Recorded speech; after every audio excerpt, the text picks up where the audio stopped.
Traditional mud versus Muddskip. Fight.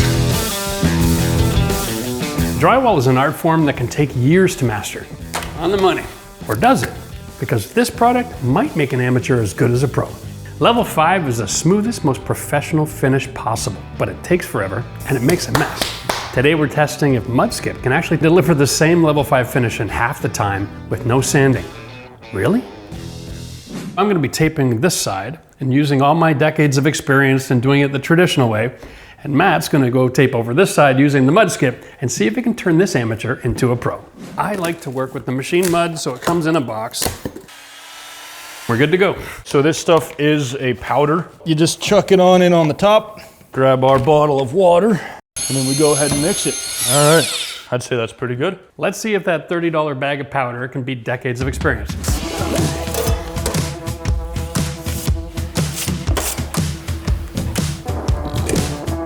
Oh, I already got myself dirty. Me too. 3 seconds in, I'm already covered in mud.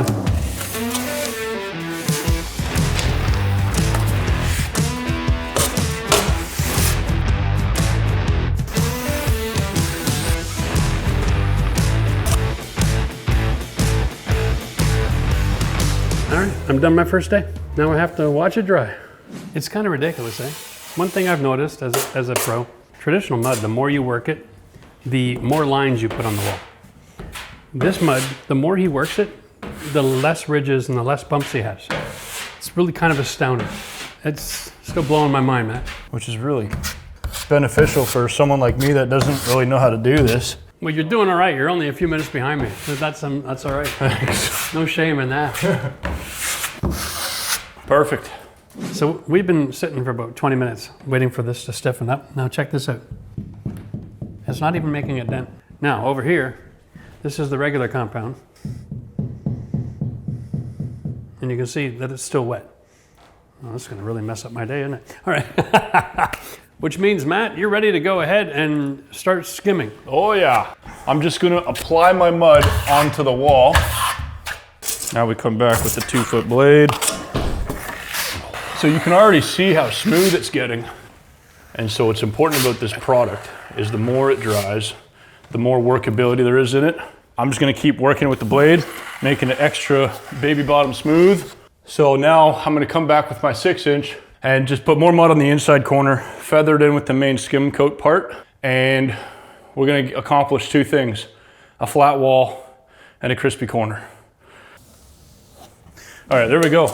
That's pretty awesome. I guess the only thing to know now is, does this look as good without sanding and primed as it does right now? A couple of obvious differences for me right out of the gate. The Muddskip doesn't seem to shrink as much as regular mud, okay? When I'm putting my hand over these screw holes, I can feel the divot. Tape line is really pronounced because the mud is shrunken back as it dries, okay? Now, conversely, look at this over here. The Muddskip, you can actually feel a little bit of extra material sitting here. It doesn't shrink back into the hole. And over here, you can see that mud and the tape line are still a smooth edge. And that is a major difference because in traditional taping, if you're a homeowner using regular, it's gonna be 3 coats of mud over these screws to get it flush. That's just the nature of the beast. I have to literally let this dry overnight because if I put wet mud over top of wet mud, a couple of things are gonna happen. 1, the old mud can peel right off the wall as I'm applying. Number 2, I'll have so much moisture trapped in there that it'll end up causing me issues. My God, he might be onto something here. Day 2, fight. Well, it's day 2 of traditional mudding versus Muddskip. Regardless of what anybody tries to tell you, we don't sand in between coats, but we do take our knife and rub off all of the extra bumps, all the ridges, making sure we get rid of all the imperfections before we add more mud. All right, there we go. Now we're ready. So step 1 for me is actually the inside corner. I taped it, I filled it with a 4-inch knife. Today I'm going back with the 6-inch and doing the same side of the edge. Yesterday I wasn't too worried about leaving all these bumps of mud on the side because today I just come back and I just chipped them all off.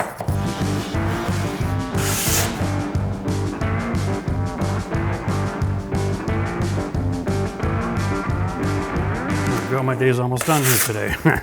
All I've got left is I can do my first coat on my butt joint. The traditional taping, I can't do horizontal and vertical at the same time. That's what we call a wet on wet application. Always makes tool marks and messes things up, and it affects your overall performance.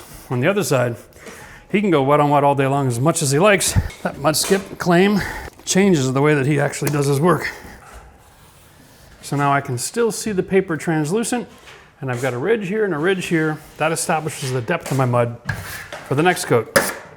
And that's as much as I can do today. I'm done. It's almost maddening to have to put down the tools already. Wait a second. Dude, that is ridiculous. You're not leaving tool marks behind every time you pass through that? Well, no, the more it dries, the more workable it is, right? So if I just lightly let the knife run over the top, there's no more creases. And it goes smooth. Okay, hold on a second. I gotta try this. Every time I pass over, I get a tool mark. I'm gonna do this until all the mud is off the wall.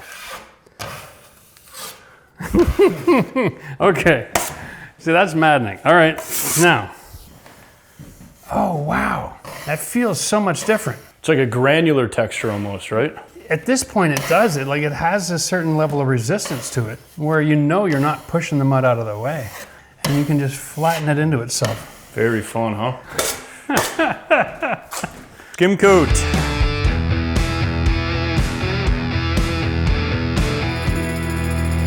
Done.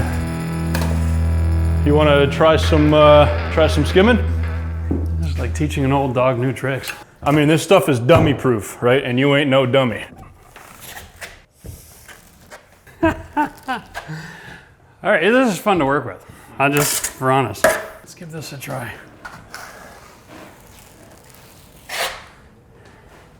Gentle, and then I'll try to collect it here. And now, blending it into the old. All right, we'll finish that up. Okay, there we go. There you go. Not bad. So part of Muddskip's claim is you have up to 24 hours to rehydrate the mud to retool it and smoothen it out. It works. There's that thumb hole that you did earlier, right?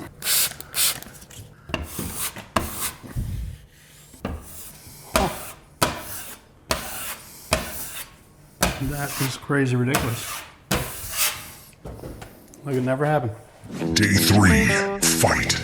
All right, guys, it's day 3, and we're gonna do an inspection on the work done so far, because Matt has got completely skim coat. I still have another day or so of mudding to do, so let's just jump over here and take a look. First of all, to the touch. Really soft, great texture, and I know the camera's gonna lie here a little bit because it's really hard to pick up the nuances. The inside corners need to have a little chiseling done to get rid of the ridge of mud, and there's a couple of other ridges on here. I know that the product claims that you don't need to sand. The issue here is not, well, we don't have to sand, it's how much art you're gonna put into this, okay? The mud does work into itself, and if you have a wood wall, you're gonna have warping and bending and coming and going. We have a joint. It's gonna be really difficult to get mud perfectly flat and smooth, okay? So if you wanna spend all of your time and energy with a wet blade and a smaller knife, and you can smooth everything out, that's your business. I'm gonna recommend do a quick little sanding to knock off all those ridges and move on with your life. One of the cool things that the product claims is that when you do sand, the sand falls straight to the ground. Doesn't create a dust cloud. Wow, no mask necessary, huh? That's awesome. If you just give it a quick light sand, like as if you had painted the wall, and you're prepping for the next coat of paint, and then we can take a look. While Matt goes to sand, I am gonna go and prep my space here.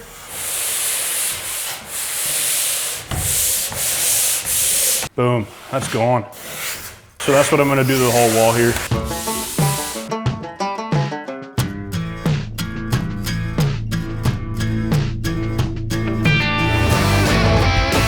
Now, in traditional mud work, I would take one more day, come back with a 6-inch knife and hit this corner one more time. But because I'm gonna skim coat this for level 5 finish, I can incorporate that with tomorrow's work. Cool, so now I'll take a quick sand to the inside of this corner. Okay, so now we prime. Prime complete on day 3. It's not too bad. All right, guys, it's been about an hour or so, and the primer is nice and set up and dry. So now it's ready for Matt to go do his prime check. Okay, Joe, I'm gonna walk you up and down the wall with our light, and we will locate areas of concern. I'm just shining the light from both the left and the right side because some shuttles will show up when the light's going one way, and they won't show up if it's coming back the other way. After a quick prime check, Dad, it's kind of what you'd expect from a full skim coat, right? Day 4, fight. All right, guys, it's day 4 on the project. And as we can see, the Muddskip wall is finished and prime checked, all right? So all Matt has to do now is give it a quick scuff, put primer back over that mud, give it an hour, ready to go, and then he's into painting. I'm over here, and after 3 days of solid mud work, I've managed to accomplish to get the wall ready to roll. Now, traditionally, this is about all you need. You'd sand the edges, you'd sand the body, and then you would go straight to primer. But because we're gonna get this a level 5 finish, I also have to skim coat my entire wall. I am going to be leaving tool lines. There's nothing I can do about that. The more I try to work this to remove these tool lines, the more mud I take off the wall. The more exposed that blue color is behind it. My best bet is to just skim it and walk away. We'll rely on the sanding pole to get that smooth surface we're looking for later.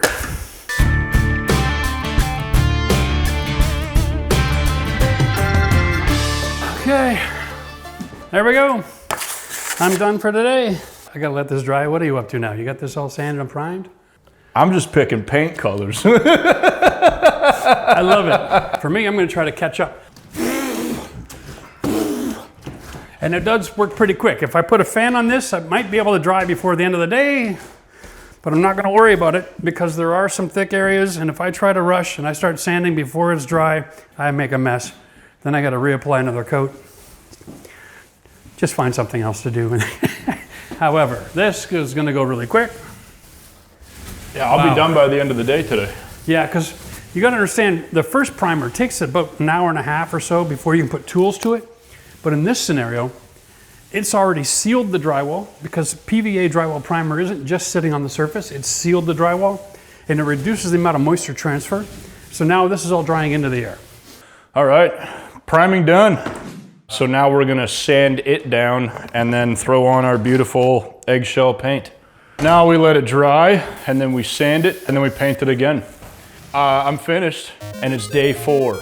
This stuff is legit. Flawless victory.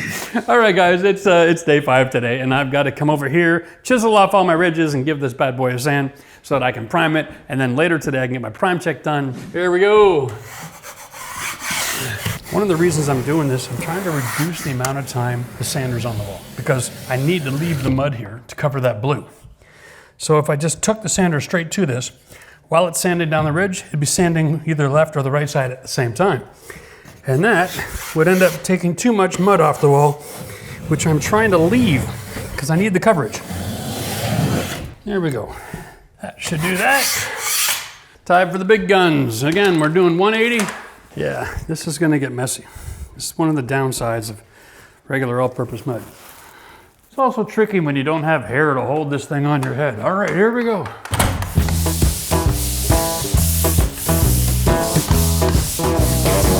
Wow.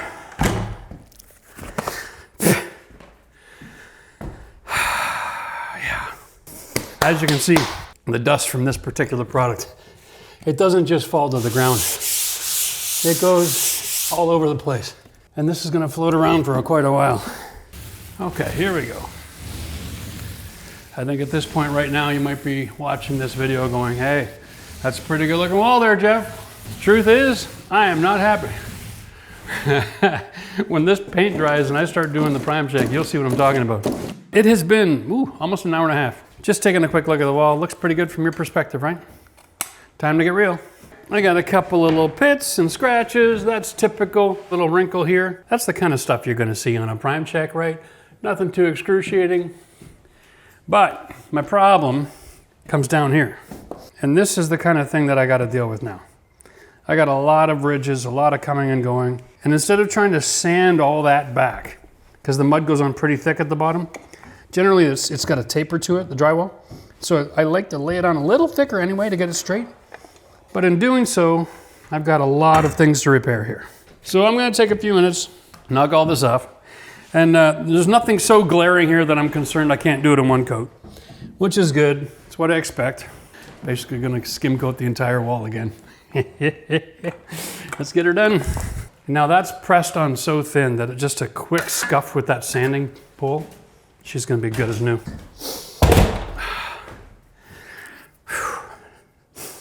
Yeah, I'm pleased with that. That I can work with. Not terrible. All right guys, day 6. I gotta double check, make sure I don't have any scratches or dings, because it is level 5 after all. Matt has already been finished, and I don't even know what he's been up to the last couple days.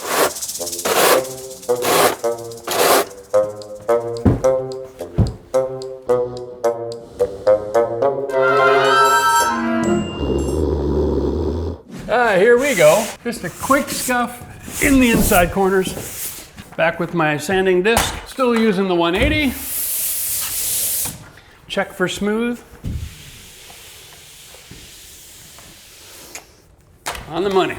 Now before we go and put primer on it, I'm gonna put a light on this and just double check one more time in case I miss something. Looking good. Beautiful. We start with the primer yet again. All right, primer's done. Time to paint. I don't know, Matt, this wall's looking pretty good over here, buddy. I think you might be in trouble with my quality level. Give that about 30 minutes, and then we'll give it a light sand, and then we'll roll again. I'm over here trying to make my fake wall perfect. Done. Now it's time for us to go and take a look at the quality of the job.